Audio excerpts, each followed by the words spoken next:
Hello વિદ્યાર્થી મિત્રો, આજે ધોરણ 4 ગણિત ગમ્મતમાં આપણે સેમ 1માં ચેપ્ટર નંબર 3 ભોપાલનો પ્રવાસ. તો આપણે આ ચેપ્ટરમાં ગયા લેક્ચરમાં આપણે પાઠ્યપુસ્તકમાં તમને પેજ પુરાવ્યા હતા અને સ્વાધ્યાય પોથીમાં પણ આપણે પેજ જોઈ લીધેલા છે, પેજ નંબર 35, 36 અને 37. તો આજે આપણે આગળ વધીએ અને પેજ નંબર 38 અને 39 જોઈએ. ચલો આપણે અહીંયા ધ્યાન આપીએ તો એક કોયડા જ છે બધા કે એક સંખ્યામાં 5 ઉમેરતા તે 2 ગણી થાય તો તે કઈ સંખ્યા હોય. ચાલો, એક સંખ્યામાં 5 ઉમેરતા 2 ગણી થાય તો તે કઈ સંખ્યા હોય? તો તે સંખ્યા 5 જ હોય, કારણ કે એક સંખ્યામાં 5 ઉમેરતા તે 2 ગણી થાય તો તે સંખ્યા 5 જ હશે. આપણે અહીંયા જવાબમાં લખવાનું છે કે 5 હશે. આ રીતે. એ રીતે બીજો સવાલ તમને શું પૂછેલો છે? તો એ પણ એક કોયડા જેવો જ છે સવાલ કે એવી સંખ્યા શોધો કે જે 2, 3, 4, 5 અને 6થી ભાગી શકાય તથા તે 50 અને 60ની વચ્ચે હોય. આપણે બે વસ્તુ ધ્યાનમાં રાખવાની છે કે 2, 3, 4, 5 અને 6 વડે ભાગી પણ શકાય અને તે 50 અને 60ની વચ્ચે જ હોવી જોઈએ. તો આપણે એવી સંખ્યા, એવી બેકી સંખ્યા તો ઘણી બધી હોય છે 50થી 100 વચ્ચે કે જે 2 વડે આપણે નિશેષ ભાગી શકીએ, 4 વડે, 6 વડે. બેકી સંખ્યા હોય એટલે આપણે નિશેષ ભાગાકાર મળવાનો જ છે આપણને. પણ આપણે જે 50 અને 100 વચ્ચે એકમાત્ર 60 એવી સંખ્યા છે કે જેનો ભાગાકાર આ 4, 4, 5, 5 સંખ્યા વડે થઈ શકે છે. એવી સંખ્યા કઈ છે? તો 60 આવશે.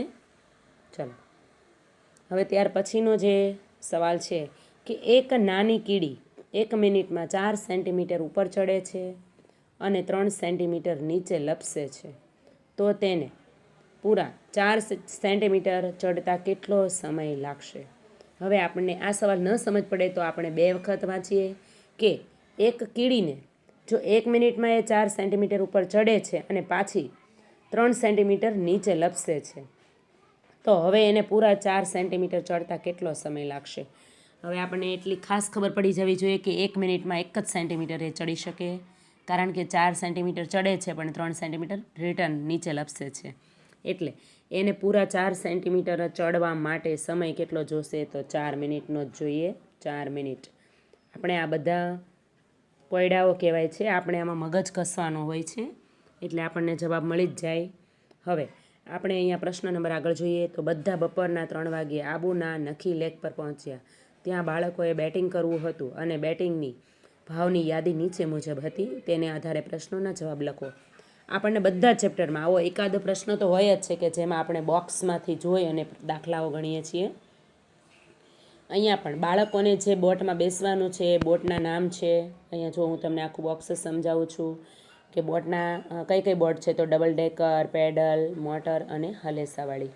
એ રીતે દરેક બોટમાં બેસવાની ટિકિટનો ભાવ એક એક વ્યક્તિનો, પ્રતિ વ્યક્તિ એટલે કે એક વ્યક્તિનો ભાવ અલગ અલગ છે, દરેકનો ભાવ છે અને બાજુમાં છે સમય આપેલો છે કે ડબલ ડેકરમાં એક વ્યક્તિ બેસે તો 40 મિનિટનો સમય અને એના રૂપિયા છે કેટલા? તો કે 40. એ રીતે આપણે બધે બોટની અને ભાવ અને સમય સામે લખેલો છે. એકાદ સવાલ જોઈએ એમાં.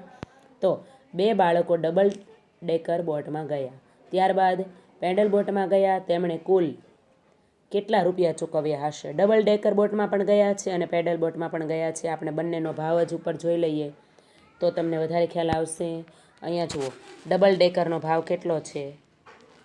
તો અહીંયા તમને ઉપર જુઓ તો ખ્યાલ આવશે. ડબલ ડેકર અને પેડલ બોટ બંનેના ભાવ ઉપર લખેલા જ છે. ભાવ છે 40 રૂપિયા અને અહીંયા પેડલ બોટનો ભાવ કેટલો છે? તો એના છે 20 રૂપિયા. પણ બાળકો કેટલા છે? 2 બાળકો ગયા છે. હવે એક બાળકના 40 રૂપિયા હોય તો અહીંયા ડબલ ડેકર લખવાનું છે આપણે, ડબલ ડેકર. બરાબર. એક બાળકનો ભાવ કેટલો છે? 40. તો આપણે 2 બાળકો ગયા છે એટલે 80 રૂપિયા થશે. એ રીતે પેડલ બોટમાં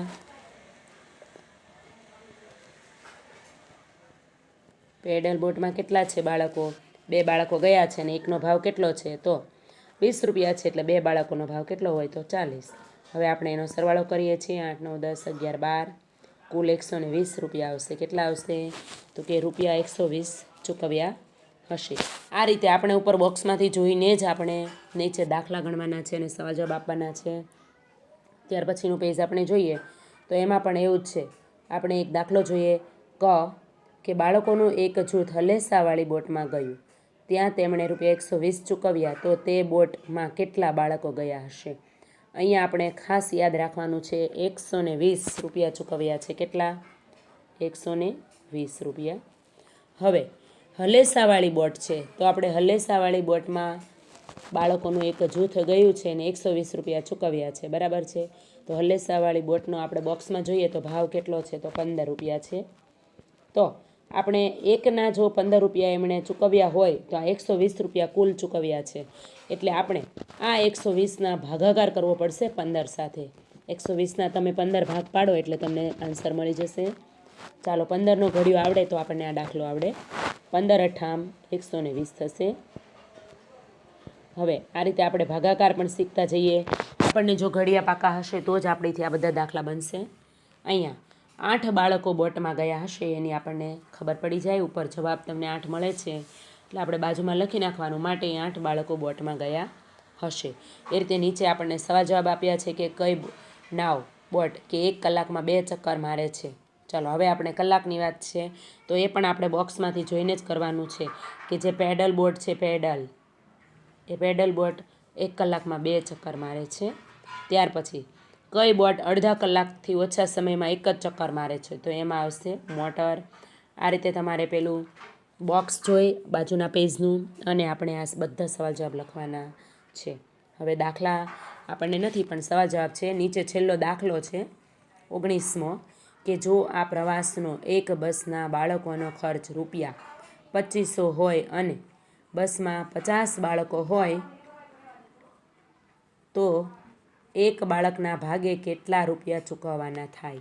આ જે 19મો દાખલો છે એ આપણે જોઈએ તો અહીંયા જે ₹2500 છે તમને ખર્ચ આપેલો છે કે એક બસના બાળકોનો ખર્ચ છે અને બસમાં બાળકો કેટલા ગયા છે? તો 50।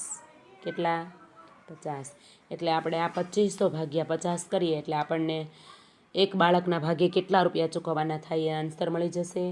ચાલો આપણે અહીંયા ભાગ ચલાવીએ તો 50 સેકન્ડનો ઘડિયો ન આવડતો હોય આપણને તો આપણે થોડી વાર માટે અહીંયા 0 ભૂલી જાઓ અને અહીંયા આ પણ 0 નીકળી જાય, એટલે હવે આપણને 5નો ઘડિયો ફટાફટ આવડશે। પચું તો કે 25। આ રીતે ઉપરથી ઉતારીએ છીએ, અહીંયાથી આપણે શું ઉતારીએ તો 0, ભાગ ન ચાલે એનું 0। ભાગાકારમાં હંમેશા સામસામે 0 હોય એ નીકળી જાય। હવે જવાબ આવે છે 50, તો આપણે લખશું માટે ₹50 ચૂકવ્યા હશે। આ રીતે આપણે લખવાનું છે। હવે આપણે આ બંને પેજ મેં તમને જે બતાવ્યા છે એ બંને પેજ આપણે આપણી સ્વાધ્યાય પોથીમાં પણ પૂરી લેવાના છે અને આપણી પાકી બુક્સમાં પણ લખવાના છે સુંદર અક્ષરે, અને આપણે આ દાખલા બધા સમજી લેવાના છે। ભાગાકાર અહીંથી તમને જે બતાવવામાં આવે છે એ જોતા રહો અને શીખતા રહો। ઓકે બાળ મિત્રો, જય શ્રી કૃષ્ણ।